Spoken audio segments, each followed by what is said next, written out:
This week on Jerusalem Dateline, a series of mysterious explosions rock Iran's nuclear and missile facilities. Is Israel behind it? And Turkey's President Erdogan wants to turn a world-renowned church into a mosque. Plus, Black Lives Matter advances anti-Semitism in protest. And a look back at a gift to the Jewish people from Christian Zionist. All this and more this week on Jerusalem Dateline. Hello and welcome to this edition of Jerusalem Dateline. I'm Chris Mitchell. Within the past few weeks, a series of massive and mysterious explosions have rocked Iran's nuclear and missile facilities. Many in the Middle East are wondering who's behind these incidents and what they mean for Iran's nuclear program. The biggest explosion took place Thursday, July 2nd at Natanz, one of Iran's main nuclear centers. It damaged a new centrifuge assembly center designed to enrich uranium. An Iranian official explained Iran's version of what happened. Today, at around 2 a.m., there was an incident as a result of which there were physical damages. Thank God we haven't had fatalities. The New York Times reported that a Middle East intelligence official said Israel was responsible, and also cited a member of Iran's Revolutionary Guard Corps who said an explosive was used. This satellite image at Natanz showed extensive damage, but the Natanz explosion wasn't the only recent incident.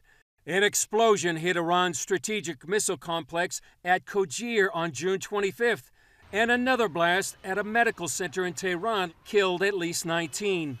With so many explosions in the space of just several days, many in the region are asking who's behind these blasts. A Kuwaiti newspaper, Al Jazeera, claimed Israel used F-35s to attack Iran's missile production complex. Then a group calling themselves the Cheaters of the Homeland claimed responsibility for the explosion at Natanz. Some security experts also believe an Israeli cyber attack led to the Kojir blast. Here in Israel, when asked about the explosions, Foreign Minister Gabi Ashkenazi said, "Our actions in Iran are better left unsaid." While alternate Prime Minister Benny Gantz said, "Not every event in Iran is necessarily related to us." How Iran responds to these incidents remains to be seen. Regardless of whether or not Israel is behind these incidents, Middle East expert Seth Frantzman says Israel's goal is clear.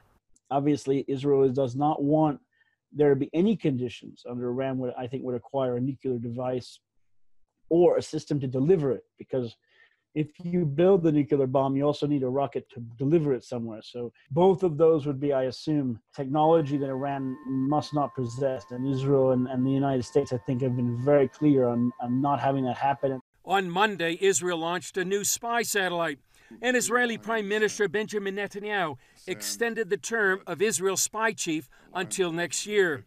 Analysts see both as signs of the ongoing simmering war between the Islamic Republic of Iran and the Jewish state of Israel. In its more than 1,400-year existence, the Hagia Sophia in Istanbul, Turkey, has served as the Byzantine Empire's main cathedral, a mosque under the Ottoman Empire, and today a museum. But now Turkish President Erdogan wants to turn it back into a mosque, and worldwide opposition to that plan is growing. Dale Hurd has the story. It's long been the hope of many Turkish Muslims that the Hagia Sophia Museum would one day be converted back into a mosque. And Turkey's highest administrative court, the Council of State, is considering whether to allow it. The Hagia Sophia was a church for more than 900 years, then a mosque for almost 500 years, and it remains a major symbol of the struggle between Islam and Christianity. It was changed from a mosque to a museum by the founder of modern Turkey, Mustafa Kemal Ataturk. Ataturk established Hagia Sophia as a museum to underline his vision of secularizing Turkey. And nearly 100 years later, I think Erdogan is trying to do the opposite. The coronavirus outbreak has made Turkey's already weak economy even worse, with trade and tourism dropping dramatically. And some suspect President Erdogan is using the Hagia Sophia issue to shore up his political base and distract attention from the poor economy. So it's not about a prayer space. It's not about building a mosque or providing for a mosque where that does not exist. It's rather using an issue of what I call Muslim nationalism, or emphasizing Turkey's Islamic identity at the expense of others, to mobilize his right-wing and conservative based. Pro-Erdogan leader Yunus Genç said, of course someone who is a Christian would be against the Hagia Sophia reopening as a mosque. This is natural. But we're Muslim, and we want this monument to serve as a mosque in Istanbul where Muslims are a majority. Bartholomew, the Patriarch of Constantinople, warns turning the museum into a mosque could bring confrontation and conflict. The European Parliament has also gone on record opposing the reconversion.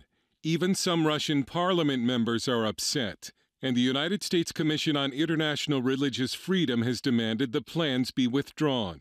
First built in 360, destroyed by riots and then rebuilt under Emperor Justinian, the Hagia Sophia has undergone several name changes and even had its dome replaced after an earthquake. A decision on the proposal to change it yet again is expected within days. Dale Hurd, CBN News. Up next, a major U.S. Jewish leader reacts to the rise of anti-Semitism in the wake of the Black Lives Matter movement.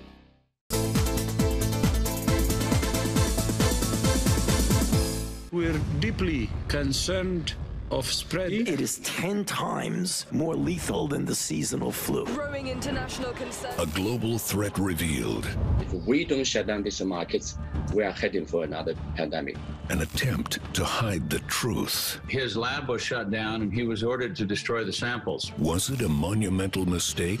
Was it an accident from a lab? Beijing has done its best to prevent the foreign community from studying this. You're destroying the very information you need to help save human lives. Or a planned attack. If he wanted to get even, he would have done exactly what, in fact, he did. The word went up the chain of command fairly quickly and they began to take action. They were allowing the virus to go around the world. Don't miss this CBN Films documentary presentation. Outbreak. Streaming now. CBN Films presents. It's a very corrupt period in Jewish history at this time. Written in stone, Jesus of Nazareth. The emotion is one thing, but the scientific truth is something else. The life of Jesus changed the entire world. Jesus walked on this particular street. But what does archaeology say about where he lived his life? It's an authentic location in the life of Jesus. Join Gordon Robertson and unearth remarkable discoveries. Is it really the place where Jesus spent his last night on earth? Explore where Jesus traveled. Jesus went from one Jewish place to another Jewish place. Where he performed miracles. And he raised the little girl from the dead. And where he was tried by Pontius Pilate. Tradition is wrong. Get Written in Stone, Jesus of Nazareth. For a gift of any dollar amount, call 1-800-700-7000 or go to cbn.com/writteninsstone. That changes everything. From New York City to Washington and the Nation of Islam leader, Louis Farrakhan, there's been a dramatic rise in both anti-Israel and anti-Semitic rhetoric in the wake of the Black Lives Matter movement's protests. Here's a few recent examples. Al-Mawtli Israel! Al-Mawtli Israel! Al-Mawtli America! Occupy, slaughter, and continue to force millions of Palestinians onto their killing fields called refugee and concentration camps are the relatives of the Europeans. You gotta abolish the Zionistic state of Israel. And you gotta abolish the United States government. Israel, win on you! You murder children too! You mayors, you governors, stop your police from going to Israel to learn how to kill better. I talked with one of America's top Jewish leaders, Rabbi Abraham Cooper from the Simon Wiesenthal Center, about the alarming rise in anti-Semitism and how the center hopes to reach out to African American leaders to combat both racism and anti-Semitism. Rabbi Cooper, you wrote an article called Finding Leaders We Can Work With in the BLM Era. What do you mean by that? Well, obviously the world changed with the murder of George Floyd.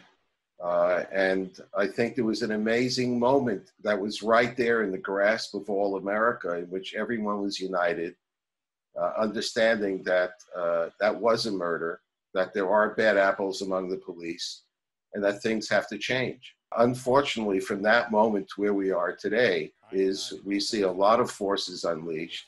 I think that everyone identifies with the concept of Black Lives Matter. African Americans are still battling racism. That is the truth. But as we see, some of the forces unleashed also have led to looting, violence, the attempt to tear down American history, and worst of all, the attempt that now has some grounding in reality to defund the police. How would you describe some of the anti-Semitism and anti-Israel rhetoric and positions that you've been hearing in the last several weeks? Fundamentally, the most troubling is the lie that Israel somehow was involved in training the bad apples of the police in the United States, of conflating anti-Israel sentiment led by Palestinians and their allies with the very real problems on the ground in the United States. It reminds me of a statement made, I think around 100 years ago, by Winston Churchill, who said that, a lie can travel halfway around the world before the truth gets its pants on. And that was 100 years before the internet. So we see social media carrying these screeds, these lies, not just anti-Semitic, but also that America is systemically racist and, all police are pigs, they deserve to die, etc. Some of the worst stuff that you see how powerfully social media can carry it. And just the latest July 4th speech by Farrakhan, which was going to be broadcast by a new Fox platform and was canceled due to our protest and the protest of others, nonetheless was broadcast on social media by a number of African Americans. 500,000 people heard us screed where Jews were called the devil and we're linked to coronavirus, and off we go to the races. So this social media, and of course we're using similar platforms right now, is an incredibly powerful tool. But it also means that you don't have to wait for the lie to get halfway around the world. It's already going to be instantaneously injected into the mainstream of our culture and our society. And let's remember, Chris, that the last time we spoke, at the beginning of the coronavirus, an extremely significant spike in anti-Semitic hate crimes in the United States, including the beating of Jews on the streets of New York. So that hatred hasn't gone away. One other point that I find particularly enraging is this notion of so-called Jewish white privilege. To me, it's especially outrageous because apparently for 6 million Jews during the Holocaust, they weren't white enough to avoid being mass murdered by the Nazis, who were the ultimate supremacists. So the throwing around of these ideas, kind of like throwing mud against the wall, see what sticks. And then seeing how social media and a very politicized journalism situation means that some of the most vile, disgusting, and baseless ideas are elevated to discussion and well, how many likes did they get, et cetera, et cetera. What are you planning to do personally and the Simon Wiesenthal Center to combat this rise of anti-Semitism and anti-Israel rhetoric? What's really important for our center, for the American Jewish community and beyond, is we can't defeat anti-Semitism without friends and allies. And that means that we have to not play it by the game book of a Farrakhan or others that want to separate us. We have to have our eyes, ears, and hearts open to African Americans and other communities, find common cause where we can, and I believe there's a lot of common ground that we can in fighting anti-Semitism and racism going forward. I think what Farrakhan and the others want to do is they want to isolate and they want to bully the Jewish community. We're not going to let them do that. Well, Rabbi Cooper of the Simon Wiesenthal Center, thanks so much for joining us at this critical time. Coming up, an Israeli author explains why the Jewish state needs to stay one step ahead of its enemies. Now, for a limited time, you can get 5 of CBN's critically acclaimed documentaries. Experience the rebirth of the modern state of Israel. The historic bonds between the Jewish people and the land of Israel cannot be broken. Relive the battle for Jerusalem in the Six-Day War. Jerusalem is yours forever. Discover how Israeli volunteers are changing the world. When people need us, we volunteer and we come and help. Explore the world of Israeli technological innovation. We're people of dreams. God gives us dreams. And that's really the roots, I think, of much of our innovation. And understand the biggest land dispute in history. Many Palestinian Arabs claim that the Jews stole Arab land. But is that the real story? This exclusive Israel DVD collection can be yours for a gift of $40 or more. Call now or go online to get your Israel DVD bundle today.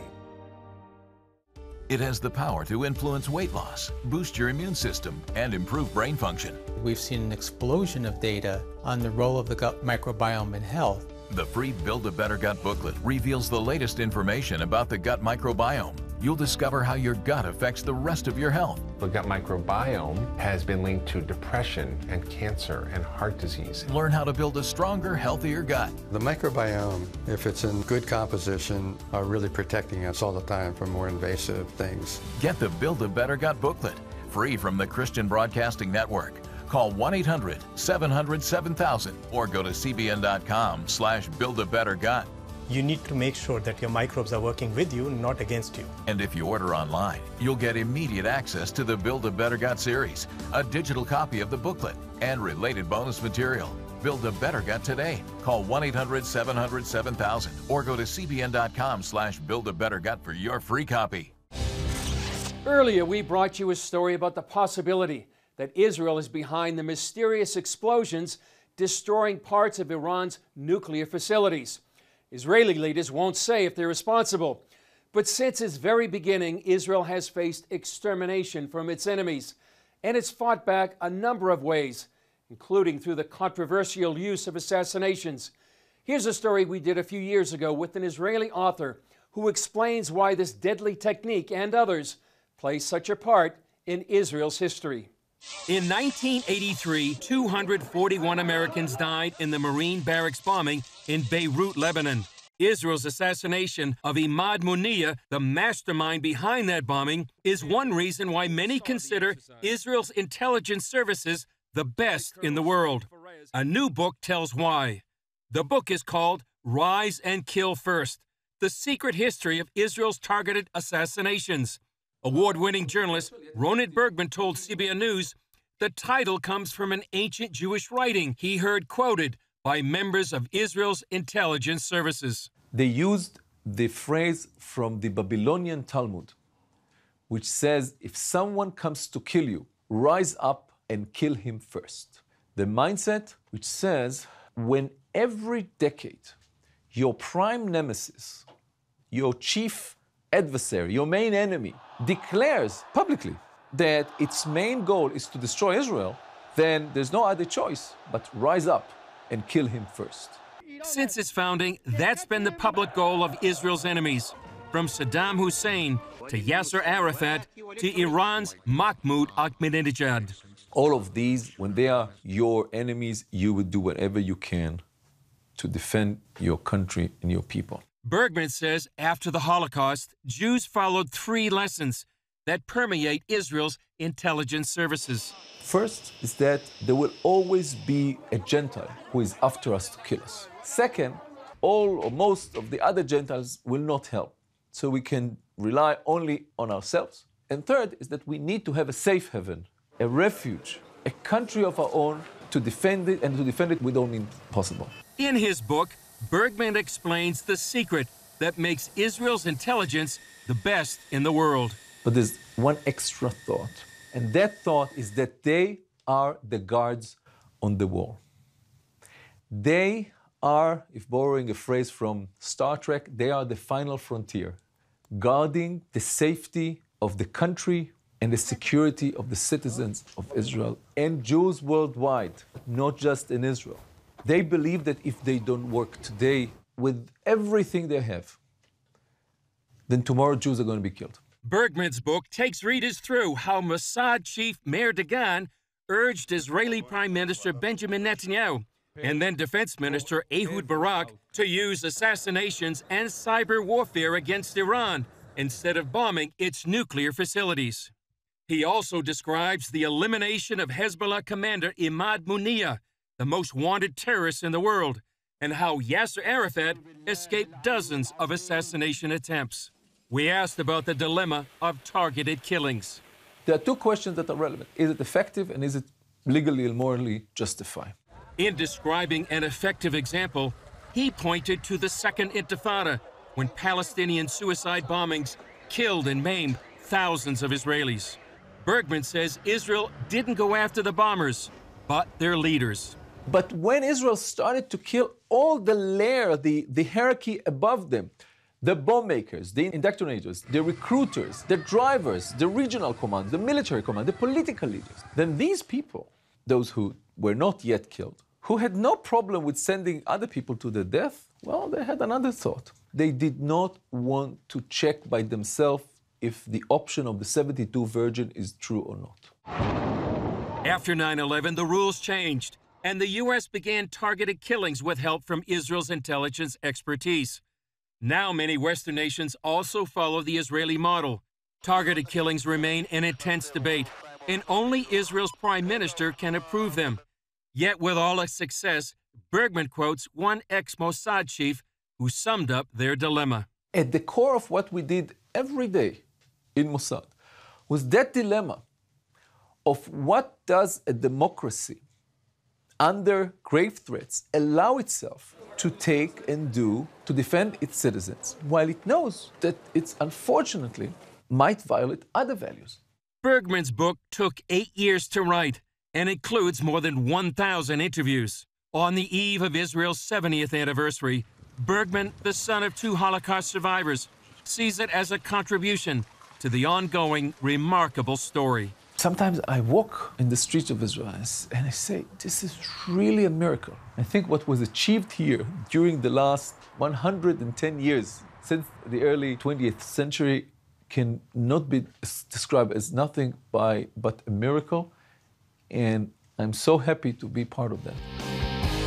Up next, see how an iconic Jerusalem landmark gets a makeover while bringing Jews and Christians closer together. We're deeply concerned of spread. It is 10 times more lethal than the seasonal flu. Growing international concern. A global threat revealed.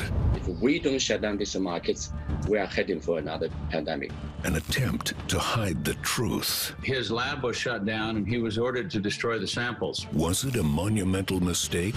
Was it an accident from a lab? Beijing has done its best to prevent the foreign community from studying this. You're destroying the very information you need to help save human lives. Or a planned attack. If he wanted to get even, he would have done exactly what, in fact, he did. The word went up the chain of command fairly quickly and they began to take action. They were allowing the virus to go around the world. Don't miss this CBN Films documentary presentation. Outbreak. Streaming now. Christians around the world are standing with the Israelis. But why? In CBN's free magazine, Friends of Israel, you'll discover why Christians are supporting the Jewish state, how Israel is fulfilling prophecy as a light to the nations, and ways you can pray for the people of Israel. Israel needs the support of friends like you. Call now or go to cbn.com to get your free copy of Friends of Israel. Introducing the CBN Bible from CBN.com. Now, an easier way to study the Bible and grow in your faith. Highlight your favorite verse. Read separate versions at a glance. Click and read a commentary. Or cross-reference your favorite verse using the Strong's Concordance. All the right tools to study the Bible, all in one place. The CBN Bible, available at cbn.com/Bible or the iTunes App Store. The Christian bond with Israel goes way back before the Jewish state was even established. Prime Minister Benjamin Netanyahu credited Christian Zionists with a crucial role in founding the modern state of Israel. He made those remarks several years ago when he dedicated Jerusalem's iconic windmill after Christians gave it a makeover. The story is also part of our virtual tour of Israel. Take a look. This windmill has been a Jerusalem landmark for more than 150 years, and now it's working again, thanks to a team effort. The Jerusalem Foundation, a group of Dutch Christians and government ministries, paid for the restoration work. That prompted praise for Christian Zionists from Prime Minister Netanyahu. I don't believe that the Jewish state and modern Zionism would have been possible without Christian Zionism. I think that the many Christian supporters of the rebirth of the Jewish state and the ingathering of the Jewish people in the 19th century made possible the rise of Jewish Zionism. A wealthy British Jew, Sir Moses Montefiore, established the windmill as part of the first Jewish settlements or suburbs outside the old city walls in the mid-1800s. This is really the beginning of the new city, the modern city, the rebirth of Jerusalem. Montefiore's great-great-nephew, Simon Montefiore, is a historian and author. And so from this little windmill and these Montefiore cottages just outside the Jaffa Gate, started all the suburbs around the old city walls, and that grew into the huge modern city of Jerusalem. During Israel's independence war, Jewish fighters used the windmill to defend the city. In 1948, the British blew up the top of the windmill in what they called Operation Don Quixote. It was later restored for looks, but it never worked. Almost every year I was here and I see the mill, and I feel the pain of the mill, and I think one day we have to give new life to the mill. Windmill expert and Dutch Christian Gerrit Koenen initiated the restoration project and got others involved. And I believe with the help of God, and I think it's the plan of God to repair, to restore the windmill, because it's more than a windmill, it's a symbol. Dutch millwright Willem Dijkstra says he studied old photos and material for the restorations that took about 3 months. It's not like rebuilding, you do a reconstruction, so you have to try to find the most closest way how it was in the early times.